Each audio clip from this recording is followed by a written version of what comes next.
मेरे प्यारे प्यारे दोस्तों, आज मैं न्यू स्टोरी स्टार्ट कर रहा हूँ। सीक्रेट मिलियनेयर एक बहुत ही रहस्यमय और रोमांचक कहानी है। चलिए ये नई कहानी स्टार्ट करते हैं। चैप्टर 1। धोखा। दिल्ली, बुद्ध बिहार। एक छोटे से घर के एक कमरे में दो लोगों की अजीब अजीब सी आवाजें गूंज रही थी। वो दो लोग एक दूसरे के साथ थे। उनके कपड़े फर्श पर इधर उधर बिखरे हुए थे और वो एक वाइट कलर की ब्लैंकेट के अंदर आपत्तिजनक हालत में एक दूसरे में खोए हुए थे। उन लड़का और लड़की को देखकर ऐसा लग रहा था जैसे उन्हें दुनिया में किसी से कोई मतलब नहीं है। वो दोनों बस अभी अलग ही दुनिया में थे। कुछ घंटे के बाद वो दोनों आराम से बेड पर लेट गए।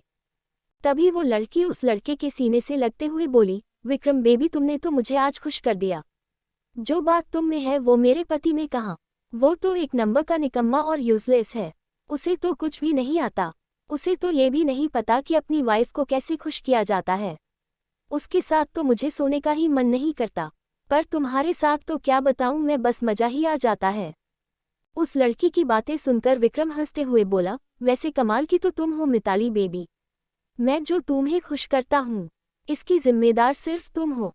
तुम मुझे इतनी एक्साइटेड कर देती हो कि मैं पूरी तरह से तुम में खो जाता हूँ। वैसे ये बताओ, तुम्हारा ये यूजलेस हस्बैंड अभी है कहाँ? तानिया मुंह बनाए और बोली, वही रोज की तरह मजदूरी करने गया है। किसी काम का नहीं है वो। क्या सोचकर मैंने उससे शादी किया था कि भले ही वो गरीब है लेकिन स्टडी में बहुत अच्छा है, तो आगे चलकर वो एक अच्छी जॉब करेगा और उसकी पर्सनैलिटी मस्त है तो वो मुझे खुश करेगा। पर नहीं, वो तो किसी काम का नहीं है। न्यू लाइट रेस्टोरेंट में एक लड़का जो कि दिखने में काफ़ी अच्छी लंबी चौड़ी पर्सनैलिटी वाला था। वो लड़का अपने हाथ में छोटा सा पेपर और पेन लिए एक टेबल के पास जाकर खड़ा हुआ और बड़े ही पोलाइटली पूछा, what is your order sir? वो आदमी अपने सामने खड़े उस लड़के की तरफ देखा। वो लड़का अपने होठों पर बड़ी सी स्माइल लिए खड़ा था। वो आदमी उस लड़के की तरफ देख ऑर्डर देते हुए बोला, 2 कोल्ड ड्रिंक और 2 एक्स्ट्रा चीज़ बर्गर। उस आदमी के ऑर्डर को सुन वो लड़का वहां से मुस्कुराते हुए उनके बताए ऑर्डर लाने के लिए चला गया। अभी उस रेस्टोरेंट में मौजूद बहुत सी लड़कियां उस लड़के को ही देखे जा रही थी। वो सब उस लड़के को देखा है भर रही थी। उस लड़के की पर्सनैलिटी ही इतने अट्रैक्टिव थे कि ना चाहते हुए भी सबकी नज़रें उस पर चली जा रही थी। भले ही उस लड़के ने एक वेटर का ड्रेस पहना था और उसका ड्रेस थोड़ा गंदा भी था। यहाँ तक कि वो ड्रेस जगह जगह से थोड़े फटे हुए भी थे, लेकिन उसमें भी उस लड़के का चेहरा लोगों को अपनी तरफ अट्रैक्ट कर रहे थे और उस लड़के की स्माइल तो और भी कातिलाना थे। वो लड़का ऑर्डर रेडी होते ही उसे ले जाकर टेबल पर रख दिया। ऐसे ही वो लड़का एक एक करके बहुत सी कस्टमर के ऑर्डर को दिया। उसी समय वहां पर एक साथ 4 लड़के और 2 लड़कियां आए। वो सभी लड़के दिखने में ही बड़े बाप की बिगड़ी हुई औलाद लग रहे थे। सामने एक साथ खड़े सभी वेटर उन लड़के और लड़कियों की तरफ देखते हुए उस लड़के बोले, यार यक्षु, ये सब तो दिखने में ही बहुत बदतमीज लग रहे हैं। अब तू ही जा और तू ही उनसे ऑर्डर लेकर आ। वो सब हमें बिल्कुल सही नहीं लग रहा है। एक नंबर के बड़े बाप के बिगड़े हुए औलाद लग रहे हैं। वो लड़का यानी कि यक्षु अपने होठों पर स्माइल लिए उन लड़कों के पास ऑर्डर लेने के लिए चला गया। यक्षु उन सबसे उसी तरह होठों पर स्माइल लिए उनका ऑर्डर मांगा। वो लड़के और लड़कियां यक्षु की तरफ देखकर बोले, 6 कोल्ड कॉफ़ी और 1 large paneer cheese pizza. Order मिलते ही यक्षु उसी तरह अपने मैग्नेटिक स्माइल के साथ उन सबका ऑर्डर लाने के लिए चला गया। वहां सामने खड़े सारे वेटर यक्षु को अपनी आंखें बड़ी किए हैरानी से देख रहे थे। यक्षु अपने बालों में बड़े ही स्टाइल से हाथ घुमाकर उन सब की तरफ इस तरह से देखा, जैसे मानो वो उन सब से कह रहा हो, देखा, यक्षु का चार्म ही ऐसा है कि कोई भी उससे इम्प्रेस हुए बिना नहीं रह सकता। सब पर उसका जादू चल ही जाता है। कुछ देर बाद यक्षु उन लड़के और लड़कियों का ऑर्डर लेकर उन सब के पास आया और वही उनके सामने उनके कोल्ड ड्रिंक रखने लगा। ड्रिंक रखने के बाद वो पिज्जा रखा। फिर जैसे ही वो कॉफ़ी रखने वाला था कि तभी वो कॉफ़ी को रखने लगा, पर अचानक ही वो कॉफ़ी मग यक्षु के हाथ से छूटकर उन लड़के और लड़कियों में से एक लड़की के ऊपर गिर गया। ये होते ही वो लड़की के मुंह से जलने के कारण एक दर्द भरी आह निकल गई। उस लड़की के पास बैठा लड़का जब ये देखा तो उसे यक्षु पर बहुत तेज गुस्सा आया। यक्षु ने भी जब ये देखा कि कॉफ़ी उस लड़की के ऊपर गिर गया है तो वो घबराकर तुरंत बोला, आई एम सॉरी मैम, मुझसे गलती से स्लिप हो गया। I am really very very sorry. लेकिन वो लड़की यक्षु को गुस्से से घूर कर देखी। तभी उसके बगल में बैठा वो लड़का गुस्से से उठा और सीधे एक थप्पड़ खींचकर यक्षु के गाल पर मार दिया। थप्पड़ पड़ते ही यक्षु का चेहरा एक तरफ झुक गया। वो कुछ बोल नहीं पाया। वही वो लड़का चिल्लाते हुए बोला, ऐसे बदतमीज और गवार वेटर को किसने यहाँ पर काम पर रखा है, जिसे एक ऑर्डर भी ढंग से सर्व करने नहीं आता। एक तो मेरी बेबी को जला दिया और उसकी सारी ड्रेस को भी खराब कर दिया। यक्षु एक बार फिर से उस लड़की की तरफ देखकर बोला, sorry ma'am, I am extremely sorry. ये गलती से मेरे हाथ से छूट गया। I am very very sorry. तभी वो लड़की भी उठी और यक्षु को एक थप्पड़ खींचकर मारी और चिल्लाते हुए बोली, जस्ट शट अप, तुझे पता भी है कि ये ड्रेस कितनी महंगी ब्रांड की है? तुझ जैसे 2 कौड़ी के वेटर को क्या पता ब्रांडेड चीज़ों के बारे में? ये टॉप ब्रांड की ड्रेस है और ये ड्रेस करीब 50,000 की है। देखी है आज तक तुमने इतने पैसे नहीं ना, और तुमने मेरी इतनी महंगी ड्रेस पर कॉफ़ी गिराकर सारा ड्रेस खराब कर दिया। यक्षु जब ड्रेस का प्राइस सुना तो उसके आंखें हैरानी से बड़े हो गए। वो एक बार फिर से उस लड़की से सॉरी बोलने लगा, लेकिन वो लड़की हंगामा मचा दी। वही उसके साथ के बाकी लड़के भी यक्षु पर चिल्ला रहे थे। तभी एक आदमी वहां आया और उन लड़कों की तरह देखते हुए बोला, क्या प्रॉब्लम है, आप लोग इतना शोर क्यों मचा रहे हैं? वो लड़की चिल्लाते हुए बोली, इस रेस्टोरेंट के मैनेजर तुम हो? जिस पर वो आदमी तुरंत बोला, हाँ जी मैं हूँ यहाँ का मैनेजर। वो लड़की गुस्से से चिल्लाते हुए बोली, ये देखो तुम्हारे स्वेटर ने क्या किया है, मेरी इतनी महंगी ड्रेस को खराब कर दिया है। इस तरह के बटर को तुम लोग आखिर कैसे जॉब पर रख लेते हो? वो मैनेजर उस लड़की को सॉरी बोलने लगा, पर वो लड़की नहीं मानी और वो लगातार यक्षु की इंसल्ट करती रही और उसके साथ के लड़के भी यक्षु पर चिल्लाने लगे। इतना शोर होने से सारे कस्टमर का ध्यान उन पर ही चला गया। ये सब देख मैनेजर को भी अब गुस्सा आ गया और वो यक्षु पर चिल्ला कर बोला, तुम्हारे कारण आज हमारे कस्टमर हम पर ही चिल्ला रहे हैं। यक्षु उस मैनेजर की तरफ देखते हुए बोला, सर मुझसे गलती से हो गया और मैंने उसके लिए सॉरी भी कहा, पर वो लोग फिर भी लड़े जा रहे हैं। जिस पर मैनेजर यक्षु को घूर कर को देखते हुए बोला, बस मुझे और कुछ भी नहीं सुनना, तुम्हें आए एक दिन हुआ और तुम यहाँ रेस्टोरेंट में इतना बड़ा प्रॉब्लम खड़ा कर दिए, इससे पहले कि तुम्हारे कारण मेरे रेस्टोरेंट की इमेज डाउन हो। अभी के अभी मैं तुम्हें इस नौकरी से निकलता हूँ। ये सुनकर यक्षु घबरा गया और बोला, सर ये आप क्या कह रहे हैं सर? अभी तो कल ही मेरी जॉब लगी है और आप आज ही मुझे यहाँ से निकाल रहे हैं। बड़ी मुश्किल से तो मुझे यहाँ जॉब मिला है। प्लीज़ सर मुझे आप यहाँ से मत निकालिए, मेरे लिए ये जॉब बहुत इम्पॉर्टेंट है। पर वो मैनेजर यक्षु की एक नहीं सुना और उसका इंसल्ट करते हुए बोला, अगर इतना ही इम्पॉर्टेंट था तो ध्यान लगाकर काम करते, पर नहीं, तुम तो को हीरो समझ रहे थे। तुम जैसे लोगों के लिए मेरे रेस्टोरेंट में कोई जगह नहीं, निकल जाओ अभी के अभी मेरे रेस्टोरेंट से। अपनी बात बोलकर वो मैनेजर अपने पॉकेट से 100 का नोट निकाला और उसे यक्षु के मुंह पर फेंकते हुए बोला, ये लो अपनी एक दिन पगार और निकलो यहाँ से। यक्षु के आंखों में आंसू आ गए। वो एक बार फिर से गिड़गिड़ाते हुए बोला, प्लीज़ सर मुझे ऐसे जॉब से मत निकालिए, बड़ी मुश्किल से मुझे ये जॉब मिला है। पर वो मैनेजर नहीं सुना। यक्षु उस लड़की के भी पास जाकर रिक्वेस्ट किया, पर वो लड़की अपना मुंह फेर ली। यक्षु अब कुछ नहीं कर सका। वो वही फर्श पर गिरे 100 के नोट को उठा लिया और इस तरह अपने भारी कदमों के साथ रेस्टोरेंट से बाहर निकल गया। वही दूसरी तरफ उस छोटे से घर के रूम में अभी भी विक्रम और मिताली बेड पर लेटे हुए थे। विक्रम मिताली की कमर को कसकर जकड़ते हुए बोला, ओ मिताली बेबी, अब वैसे भी बहुत जल्द हम एक होने वाले हैं। तुम्हारी मॉम भी तो हमारी शादी के लिए मान गई है।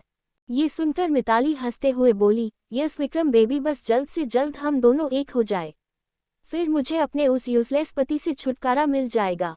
इतना बोलकर वो दोनों एक दूसरे को किस करने लगे। वही यक्षु रेस्टोरेंट से दुखी होकर बाहर आया।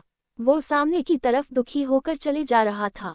वो चलते हुए खुद से ही बोला, आज मेरी शादी को 6 महीने हो गए और मेरी वाइफ ने मुझसे गिफ्ट मांगा था, मैं आज तक उसे शादी का कोई गिफ्ट भी नहीं दिया।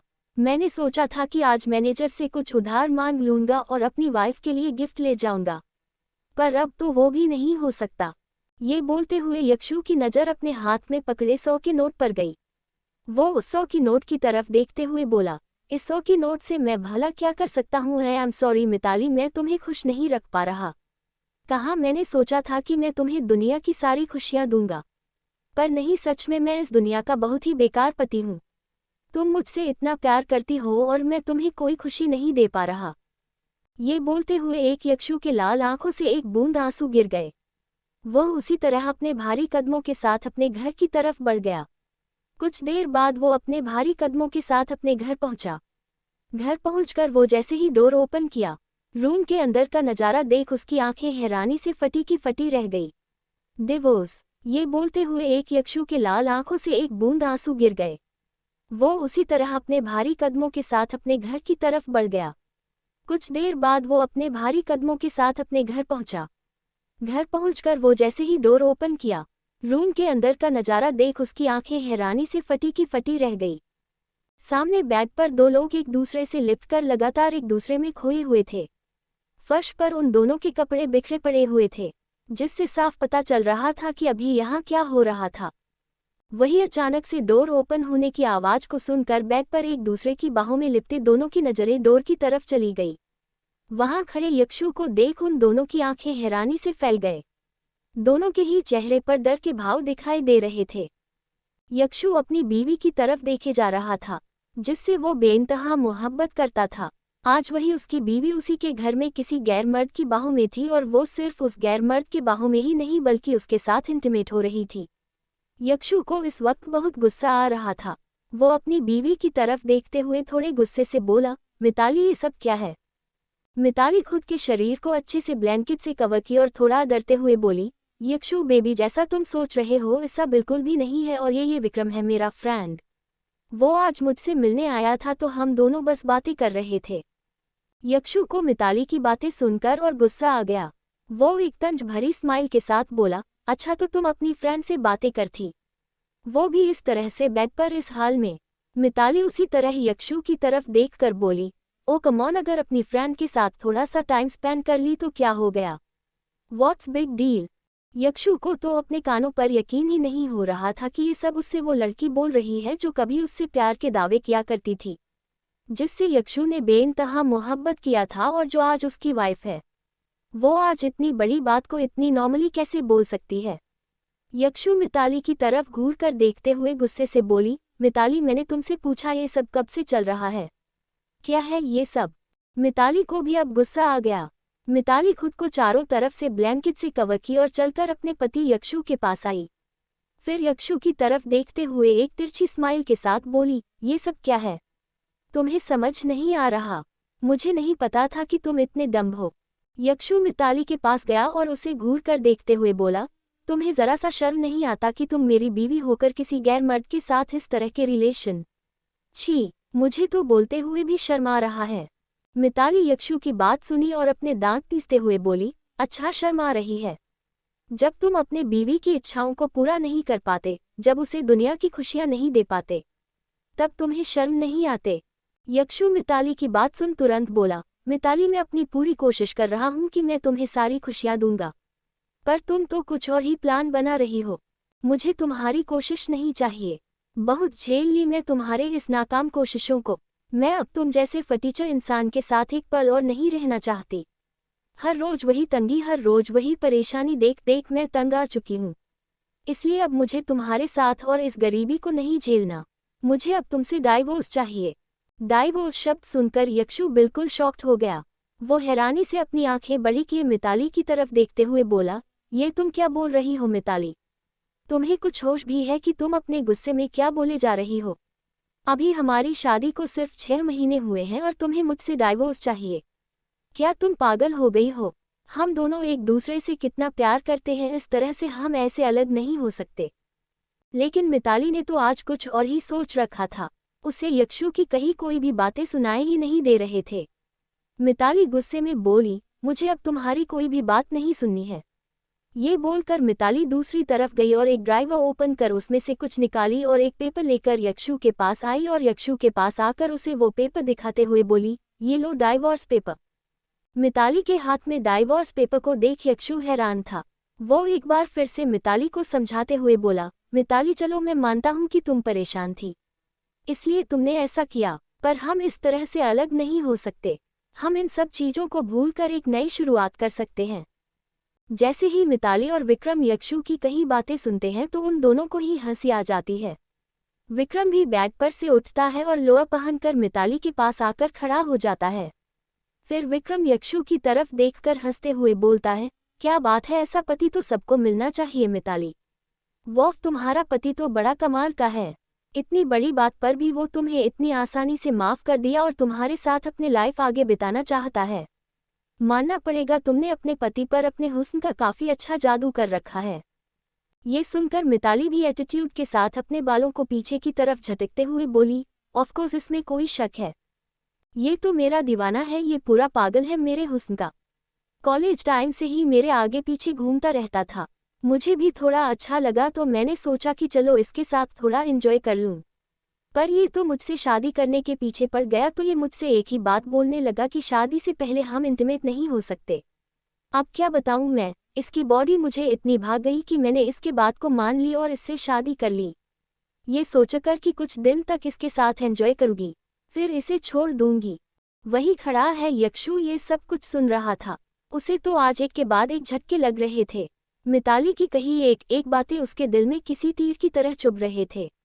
उसे बहुत बुरा लग रहा था कि जिसे वो इतने सालों तक प्यार समझता आया है, वो तो सिर्फ उसका एक धोखा और दिखावा था। तभी मिताली की आवाज़ यक्षु के कानों में पड़े। मिताली हंसते हुए बोली, देखो ना विक्रम, मैंने इसकी बॉडी को देखकर इससे शादी की। मुझे लगा कि शायद इससे मुझे सेटिस्फैक्शन मिल जाएगा, पर इसके पास तो ना ही पैसे हैं और ना ही बॉडी। अब इस इंसान के साथ कोई लड़की और कितने दिन तक रह सकती है? ये तो मुझे आज तक खुश भी नहीं कर पाया। इसकी बॉडी भी इस इंसान की तरह ही फटीचर है, वो भी किसी काम का नहीं है, जैसे ये किसी काम का नहीं है। और अब मैं बहुत तंग आ चुकी हूँ इस जैसे इंसान के साथ रहते हुए। विक्रम बेबी, कहाँ तुम हो जो कि मुझे इतना सेटिस्फाइड कर देते हो कि मेरी पूरी बॉडी में पेन होने लगता है, और वही इस इंसान के साथ में जब रात बिताती हूँ तो अगली सुबह मुझे इससे और भी ज़्यादा नफरत हो जाती है। मुझे यही लगता है कि मैंने अपनी ज़िंदगी की अगर सबसे बड़ी गलती कोई की है तो वो है इस इंसान से शादी करके। पर अब और नहीं, अब मुझे और इस इंसान को नहीं झेलना। अब तो मैं अपने विक्रम के पास रहूंगी। फिर तुरंत यक्षु के सामने ही मिताली विक्रम के होठों पर किस कर ली। एक लाल किस करने के बाद मिताली यक्षु के पास गई, जो कि अपने नज़रों को झुकाए खड़ा था। मिताली तुरंत यक्षु के हाथ को पकड़कर तुरंत उसे रूम से बाहर की तरफ लेकर जाती है। यक्षु को तो कुछ समझ नहीं आ रहा था। तभी मिताली यक्षु को लिए रूम से बाहर लेकर आई और उसे तुरंत निकलकर बाहर की तरफ धक्का दे देती है, जिससे यक्षु सीधे लड़खड़ा कर नीचे फर्श पर गिर गया। मिताली यक्षु की तरफ देख हंसते हुए बोली, यही तुम्हारी असली जगह है क्योंकि तुम यही डिजर्व करते हो। फिर अपने हाथ में पकड़े डाइवोर्स पेपर को यक्षु के मुंह पर फेंकते हुए बोली, ये लो डाइवोर्स पेपर, मैंने साइन कर दिया है, तुम भी इस पर साइन कर देना। यक्षु बस हैरानी से मिताली की तरफ देखे जा रहा था। अपनी बात बोलकर मिताली वहां से जाने लगी। तभी यक्षु तुरंत मिताली से बोला, मिताली मेरी बात तो सुनो, तुम ऐसे कैसे हमारे रिश्ते को एंड कर सकती हो? यक्षु की बात सुन मिताली उसकी तरफ देखते हुए बोली, अच्छा तुम हमारी शादी को एक मौका देना चाहते हो, पर तुम बताओ तुम में आखिर ऐसा है क्या जो मैं तुम्हारे साथ पूरी लाइफ बिताऊं? ना ही तुम्हारे पास पैसे हैं, ना ही बंगला और गाड़ी है, और ना ही तुम्हारे पास परफेक्ट बॉडी है जो मैं तुम्हारे साथ पूरी लाइफ रहूं, तो अब दोबारा मुझे अपना ये फेस कभी मत दिखाना। ये बोलकर मिताली जाने के लिए मुड़ी तो यक्षु एक बार फिर से एक आखिरी कोशिश किया, लेकिन मिताली यक्षु की बात को पूरी तरह से इग्नोर करके रूम के अंदर गई और यक्षु के मुंह पर ही डोर बंद कर दी। यक्षु बस हैरानी से अपनी आंखें फाड़े बस अपने हाथ में पकड़े डाइवोर्स पेपर की तरफ देखे जा रहा था। कुछ ही सेकंड में रूम के अंदर से मिताली की आपत्तिजनक आवाजें बाहर तक आने लगे, जिसे यक्षु भी साफ सुन पा रहा था। इन आवाजों को सुनकर यक्षु का दिल आज पूरी तरह से टूट गया और उसके आंखों से एक बूंद आंसू निकलकर उसके गालों पर लुढ़क आए। वो कुछ देर तक उसी तरह फर्श पर बैठा रहा, फिर किसी तरह से वो हिम्मत बनाकर फर्श पर से उठा और वहां से बाहर की तरफ आ गया। आज वो पूरी तरह से टूट गया था। आज वो अपनी मोहब्बत, अपनी बीवी के दिए धोखे को सहन नहीं कर पा रहा था। रात के करीब 10 o'clock बजे दिल्ली की सड़कों पर यक्षु बेसुध सा चला जा रहा था। उसके चेहरे पर दर्द के भाव साफ दिखाई दे रहे थे। उसकी आज पूरी दुनिया ही उजड़ गई थी। वो अभी रोड पर चल ही रहा था कि अचानक ही वहां पर एक कार आकर रुकी। यक्षु को तो कोई होश नहीं था, वो बस सड़क पर चले जा रहा था। तभी उस कार में से कुछ लोग बाहर निकले और एकदम से यक्षु को पकड़ लिए। यक्षु खुद को छुड़ाने की कोशिश करते हुए बोला, छोड़ो मुझे, और कौन हो तुम लोग? पर वो सब कुछ नहीं बोले। उन सब के चेहरे पर मास्क लगा हुआ था। वो सभी यक्षु को कार के अंदर धकेल दिए। फिर कार तेजी से वहां से आगे बढ़ गया। उस कार के जाते ही एक लड़का जो कि साइड में छिपा हुआ था, वो बाहर आया और तुरंत फोन निकाल कर किसी को कॉल करके बोला, हमने उसे पकड़ लिया है। आखिर कौन है ये मास्क मैन लोग और वो सभी यक्षु को अपने साथ कहाँ लेकर गए हैं? अब यक्षु क्या अपनी वाइफ को डिवोर्स दे देगा या वो एक बार फिर से उसे मनाने की कोशिश करेगा? क्या यक्षु और मिताली एक होंगे या है जाएंगे एक दूसरे से हमेशा के लिए अलग? जानने के लिए पढ़ना ना भूलें माय सीक्रेट बिलियनेयर। अगर आप सबको मेरा ये स्टोरी पसंद आ रहा हो तो अपने भर भर कर लाइक कमेंट और शेयर कर दे। इसके साथ साथ मेरे चैनल को सब्सक्राइब जरूर करें।